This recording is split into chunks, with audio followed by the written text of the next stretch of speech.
Assalamualaikum warahmatullahi wabarakatuh.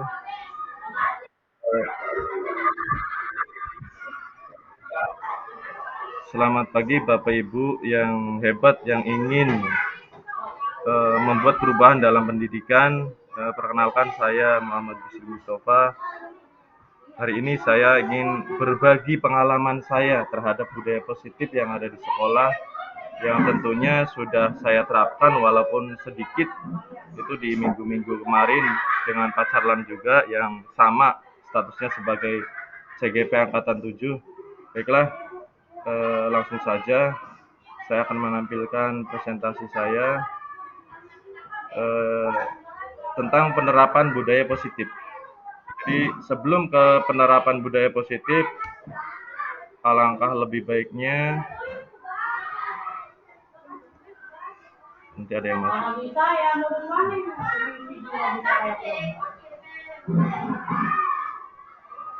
Ya, sebelum penerapan budaya positif, lebih baik kita melihat dulu tentang karakter-karakter anak menurut filosofi Ki Hajar Dewantara. Menurut Ki Hajar Dewantara bahwa pengajaran adalah bagian dari pendidikan. Pengajaran merupakan proses pendidikan dalam memberi ilmu untuk hidup anak baik lahir maupun batin. Sedangkan pendidikan memberi tuntunan terhadap segala kekuatan kodrat yang dimiliki anak agar mampu mencapai keselamatan dan kebahagiaan setinggi-tingginya, baik sebagai seorang manusia maupun sebagai anggota masyarakat. Dan pendidikan juga adalah tempat persemaian benih-benih budaya dalam masyarakat. Jadi Ki Hajar Dewantara melihat bahwa anak-anak yang belajar itu diibaratkan sebagai benih, diibaratkan sebagai benih padi ataupun jagung yang apabila padi atau jagung itu memiliki kualitas tinggi dan tanahnya juga memiliki kualitas tinggi, namun tidak dirawat dengan baik, itu hasilnya akan tidak baik, tidak bagus. Maka dari itu, kita sebagai seorang pendidik dan pengajar pula, ataupun diibaratkan sebagai petaninya, saat menanam padi atau menanam jagung itu, kita rawat dengan baik.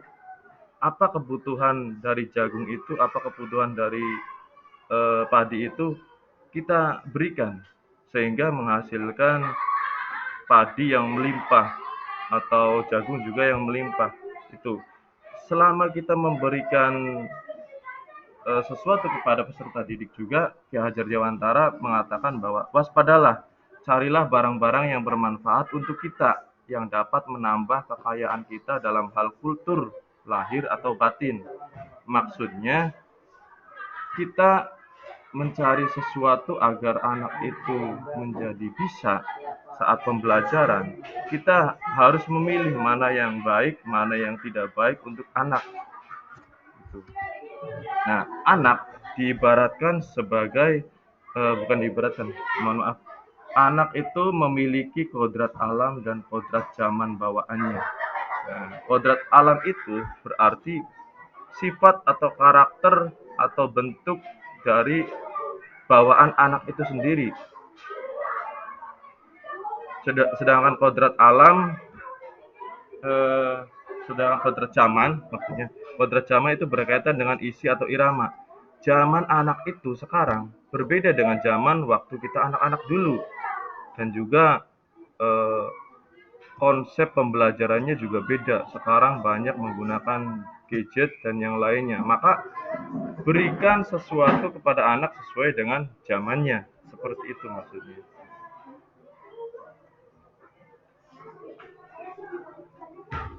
Nah, ini nilai-nilai seorang guru penggerak. Bukan hanya seorang guru penggerak, juga semua guru harus harus memiliki nilai-nilai seperti ini.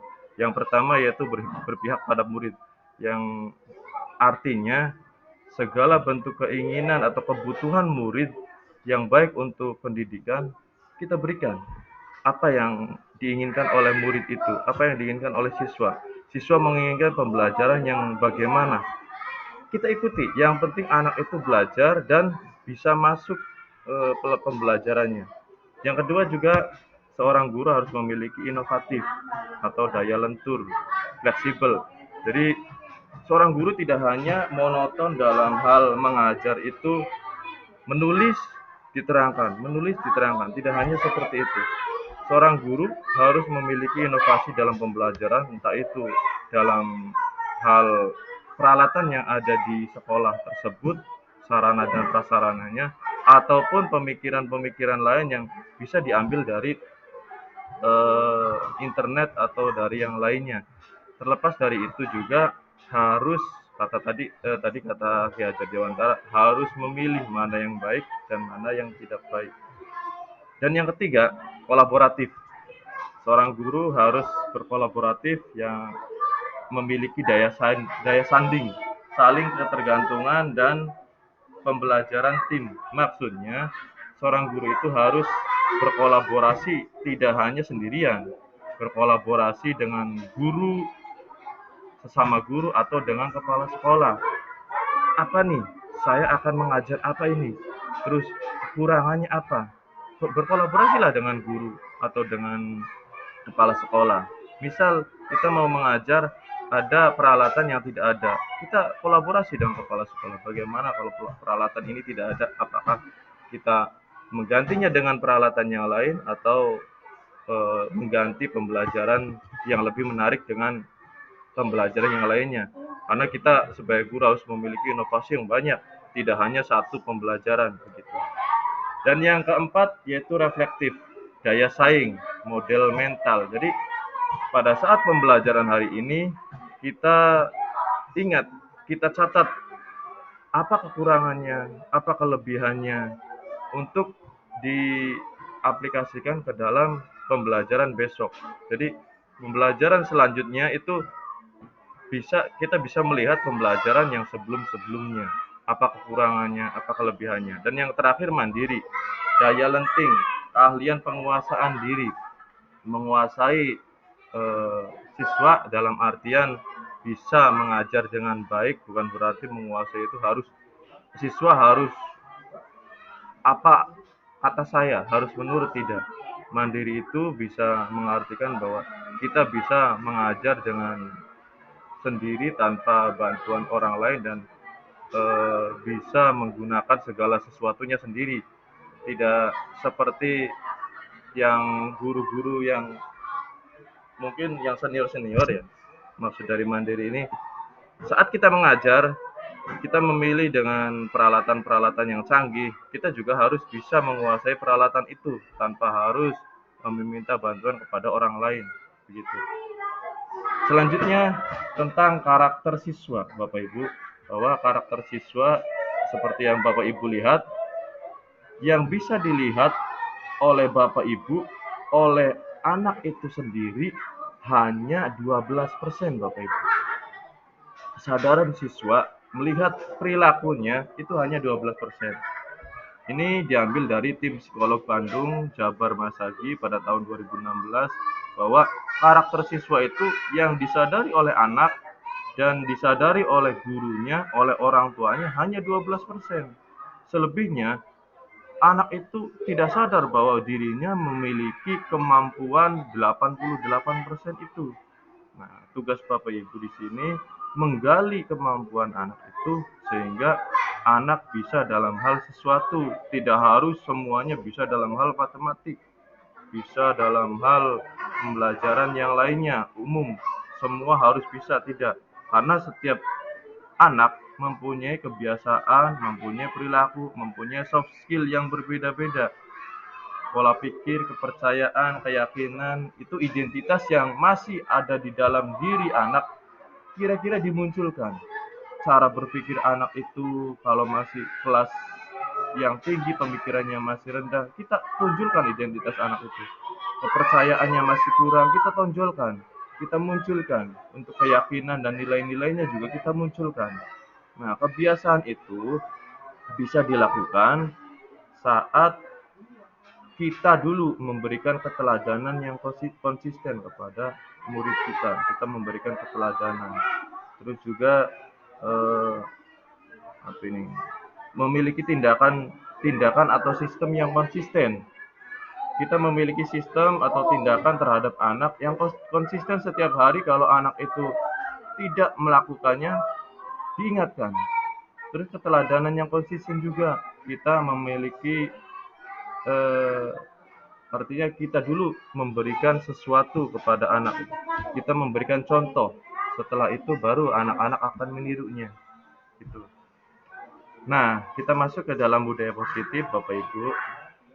Dalam budaya positif, sebenarnya ada dua hal yang kita yakini, tapi kebanyakan Bapak Ibu menggunakan peraturan dalam sekolah. Apakah yang disebut dengan peraturan? Apakah yang disebut dengan keyakinan kelas? Saya yakin selama ini Bapak Ibu menggunakan peraturan di dalam kelas, bukan keyakinan. Apa sih bedanya antara peraturan dan keyakinan? Kalau peraturan dibuat supaya proses pembelajaran di dalam kelas dapat berlangsung dengan tertib dan lancar, serta untuk mengatur perilaku para siswa dari hal-hal yang dapat mengganggu proses pembelajaran. Contoh, rambut harus rapi, terus kuku yang panjang harus dipotong, terus datang tidak boleh terlambat. Itu aturan dibuat oleh sekolah. Ya, yang selanjutnya apakah yang disebut dengan keyakinan? Keyakinan kelas ini pernyataan-pernyataan universal yang dibuat dalam bentuk kalimat positif. Keyakinan kelas tidak dibuat dalam jumlah banyak sehingga mudah diingat dan dipahami oleh semua warga kelas. Keyakinan kelas merupakan sesuatu yang dapat diterapkan di lingkungan kelas tersebut. Biasanya, keyakinan kelas itu melibatkan siswa, Bapak Ibu. Kalau peraturan hanya melibatkan guru saja. Guru membuat peraturan seperti ini lalu ditempel di tembok kelas atau di majalah dinding atau di yang lainnya. Tapi kalau keyakinan kelas itu melibatkan siswa. Agar sekolah ini berjalan dengan baik, maka bisa dikatakan bahwa keyakinan kelas itu kesepakatan bersama antara guru dengan siswa. Bagaimana ini kalau masuk jam 7, kalau ada yang ada yang terlambat, kira-kira terlambatnya sampai batasan mana? Kira-kira siswa itu dilibatkan dalam pembelajaran seperti itu. Nah, teori motivasi siswa saat mengikuti pembelajaran atau saat sekolah itu ada 3 hal yang dipikirkan oleh siswa tersebut. Yang pertama, siswa kadang datang tepat waktu, mengerjakan tugas tepat waktu, hanya untuk menghindari ketidaknyamanan atau hukuman. Karena mungkin Bapak Ibu saat mengajarkan kepada anak harus dikerjakan semua, tidak boleh ada yang tidak dikerjakan, dan dikerjakan paling lambat jam sekian harus dikumpulkan. Itu jadi anak itu cenderung mengikuti apa yang dikatakan oleh gurunya untuk menghindari ketidaknyamanan atau hukuman. Jadi mengerjakan sesuatu yang diperintahkan oleh guru hanya untuk menghindari ketidaknyamanan, menghindari akan hukuman. Yang kedua, untuk mendapatkan imbalan atau penghargaan dari orang lain. Kadang siswa itu mengerjakan sesuatu ingin dipuji atau ingin mendapatkan imbalan dari guru. Siapa nih yang kalau sudah selesai akan mendapatkan pulpen? Anak itu cepat mengerjakan, selesai, terus dapat pulpen. Nah, itu karena ingin mendapatkan imbalan atau mungkin penghargaan dari orang lain atau dari gurunya atau dari siswanya. Wah, hebat ya anak ini, hebat, sehingga senang dipuji. Dan yang ketiga, untuk menjadi orang yang mereka inginkan dan menghargai diri sendiri dengan nilai-nilai yang mereka percaya. Jadi ini tingkatan ketiga ini sudah tingkatan yang tertinggi, bahwa anak itu sudah mulai memiliki kesadaran bahwa menghargai diri sendiri itu lebih penting dan nilai-nilai yang mereka percaya. Jadi tidak berpikir bahwa dia mengerjakan itu akan mendapatkan imbalan atau mendapatkan penghargaan atau takut akan mendapatkan hukuman seperti itu. Tinggal Bapak Ibu pikirkan di kelasnya masing-masing, ya kelas ajar Bapak Ibu, Mana nih teori motivasi yang sering Bapak Ibu gunakan? Apakah nomor 1, apa nomor 2, atau nomor 3? Selanjutnya, 5 dasar kebutuhan manusia. Siswa sebenarnya memiliki berbagai kebutuhan, tidak semuanya siswa itu memiliki 5 kebutuhan. Berbeda-beda kebutuhan siswa itu.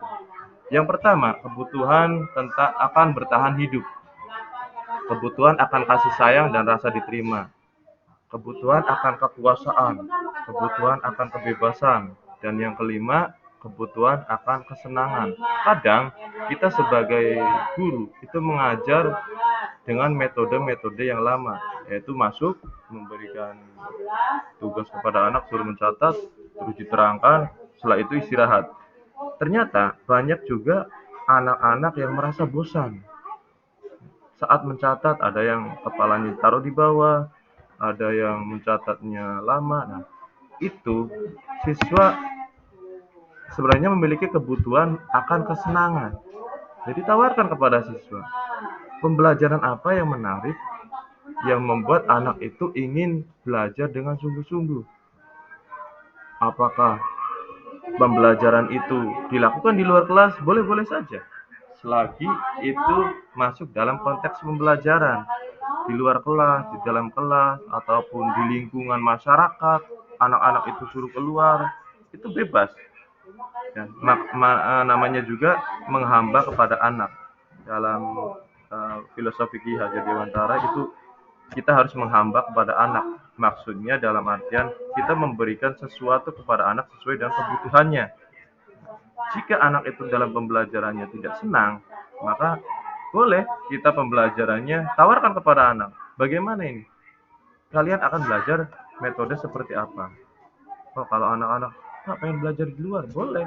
Tidak harus pembelajaran olahraga harus di luar. Kebebasan, berikan kebebasan kepada anak itu.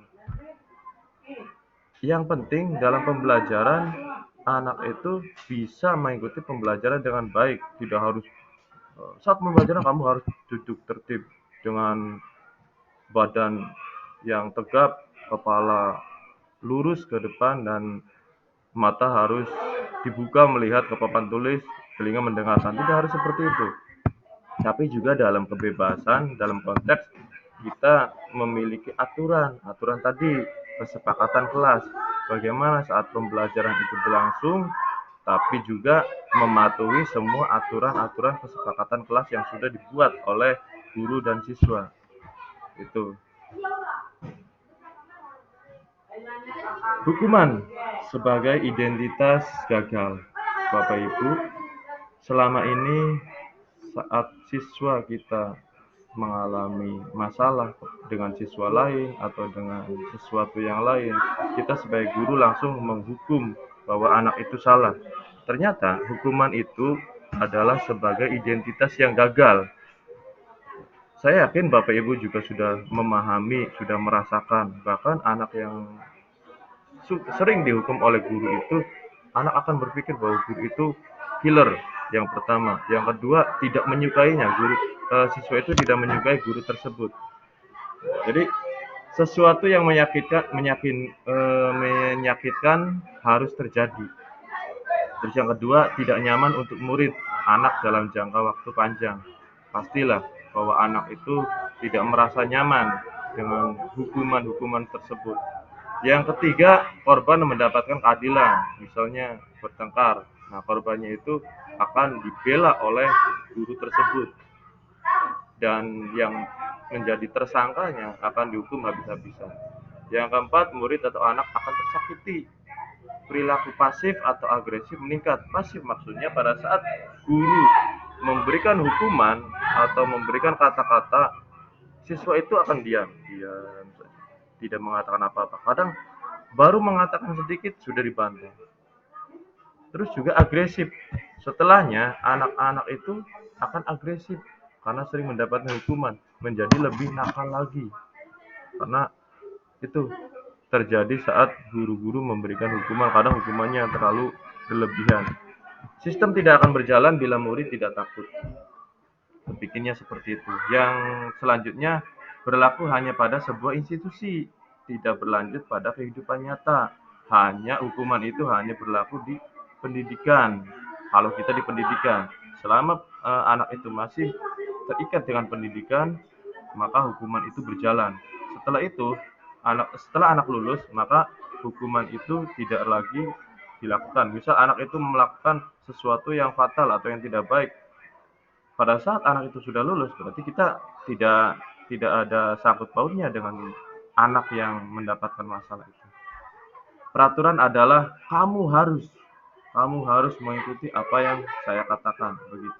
Awas kalau dilakukan lagi ya, nanti awas kamu, biasanya dengan kata-kata yang mengancam seperti itu. Beda dengan konsekuensi, Bapak Ibu. Konsekuensi adalah sebagai identitas sukses, tapi juga konsekuensi masih belum kuat, artinya hanya menetralkan suasana saja. Sesuatu yang harus terjadi, tidak nyaman untuk murid, anak untuk jangka waktu yang pendek. Kalau konsekuensi hanya untuk jangka waktu yang pendek, korban bisa diabaikan, murid atau anak dibuat tidak nyaman. Konsekuensi itu seperti halnya begini, pada saat mengajar, anak secara tidak sengaja menumpahkan bukan menumpahkan atau mencoret kertas temannya. Nah, seorang guru saat ini terjadi tidak langsung menghukum. Dia menanyakan dulu kenapa seperti itu. Terus kalau bukunya dicoret, bagaimana ini? Apa yang akan kamu lakukan? Nah, anak itu mungkin akan mengatakan akan menggantinya. Anak itu mungkin mengatakan akan menghapus dengan tip X atau yang lainnya. Itu sebuah konsekuensi. Tidak dengan kata-kata kasar seperti hukuman yang baru saja dijelaskan. Penguatan hanya bertahan dalam jangka waktu pendek, memerlukan monitoring dan supervisi terus-menerus dari guru, membantu penerapan mengikuti peraturan dalam masyarakat. Peraturannya adalah, mampukah kamu melakukannya? Nah, kalau sudah mampu atau bisa melakukan walaupun sedikit, ucapan terima kasih dari guru atau dari yang lainnya. Murid mulai menghormati peraturan, tidak seperti yang pertama. Stimulus responnya adalah lakukan apa yang saya katakan. Dan yang terakhir mendorong kepatuhan, sudah mulai ada kepatuhan. Nah, Bapak Ibu yang bisa untuk menjadikan anak itu menjadi pribadi yang baik, pribadi yang bagus adalah restitusi sebagai identitas sukses. Pertama, restitusi adalah merupakan pilihan. Tidak menghukum anak, tidak memilih anak itu untuk tidak memilih, bukan. Artinya tidak memberikan anak itu untuk maksudnya pilihan-pilihan sesuai dengan aturan yang sudah ditetapkan. Yang kedua, menguatkan untuk murid atau anak dalam jangka waktu panjang. Korban mendapatkan ganti dan murid atau anak mendapatkan penguatan. Masalah terpecahkan. Murid belajar bertanggung jawab untuk perilakunya, fokus pada pemecahan masalah dalam jangka waktu yang panjang. Artinya, sebelum restitusi ini dijalankan, kita baiknya seorang guru memberikan atau membuat kesepakatan kelas dulu. Kesepakatan kelas dengan siswa. Jadi saat anak itu mengalami masalah, kesepakatan kelas apa yang sudah kalian langgar? Lalu bagaimana agar kesepakatan kelas itu tetap dijalankan? Jadi anak itu akan menjawab sendiri, merubah sendiri, tidak kita sebagai guru yang merubahnya. Ini 5 posisi kontrol sebagai guru atau orang tua. Guru juga termasuk Bapak Ibu yang sudah berumah tangga atau memiliki anak, bisa melihat posisi kontrol mana yang sering Bapak Ibu rasakan di dalam kelas atau di dalam ruang lingkup rumah. Yang pertama, penghukum. Saat anak melakukan kesalahan langsung dihukum, dimarahi. Yang kedua, pembuat rasa bersalah. Jadi saat anak itu melakukan kesalahan, Bapak Ibu menasihatinya, tapi menasihati dengan yang sangat dalam, kira-kira anak itu merasa bersalah bahwa apa yang saya lakukan itu salah. Dan yang ketiga, sebagai teman. Jadi pada saat anak itu memiliki kesalahan, kita dekati, kita bicarakan dengan baik, ya layaknya sebagai teman saja, apa masalahnya, terus bagaimana kelanjutannya. Nah, yang keempat, sebagai pemantau. Dan yang kelima, sebagai manajer. Nah, Bapak Ibu, di 5 ini akan saya tampilkan videonya. Untuk penghukum itu bagaimana, untuk pembuat rasa bersalah itu bagaimana, sampai sebagai manajer itu bagaimana. Simak baik-baik Bapak Ibu.